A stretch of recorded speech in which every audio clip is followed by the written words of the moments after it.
This is the bathroom at the Tunisia cruise terminal. It actually is not an accessible bathroom at all. It's just a tiny little toilet cubicle. It's going to take a 5-point turn to get out of this bathroom. How would I rate Tunisia for people with disabilities?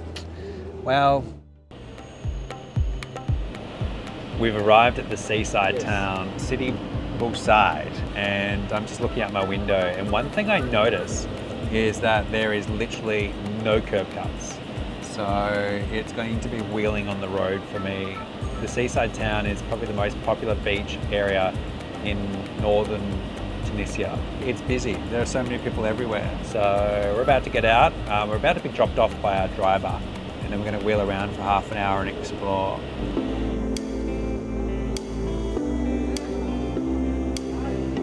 It's really beautiful. You can see the white buildings with all the blue windows, and tourists absolutely everywhere, and people asking you to come into their shops to buy things.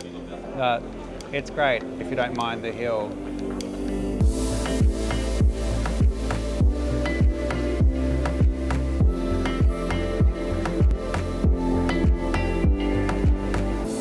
We managed to make it into Blue Cafe, and the menu looks amazing. I'm definitely gonna smash a sandwich.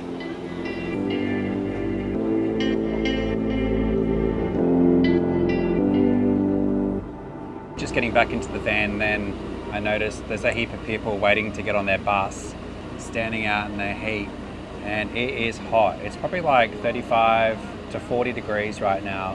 It is stinking. As much as it's nice looking around the markets are full on.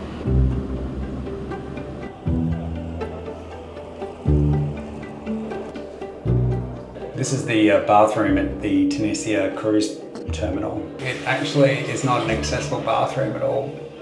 It's just a tiny little toilet cubicle, and I can only just fit my chair in.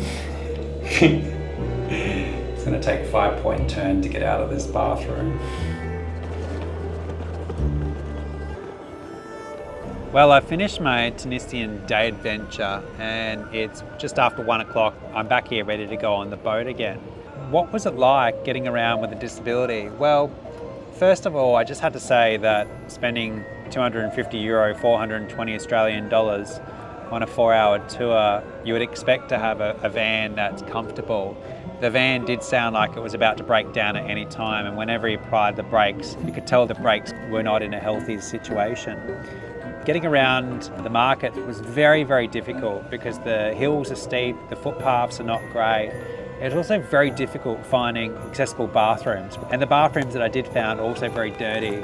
Going out on a 4-hour adventure, I'd expect to actually see some iconic things of Tunisia, but all I saw was markets, and had some lunch. So spending all that money and just doing that is not really the greatest thing.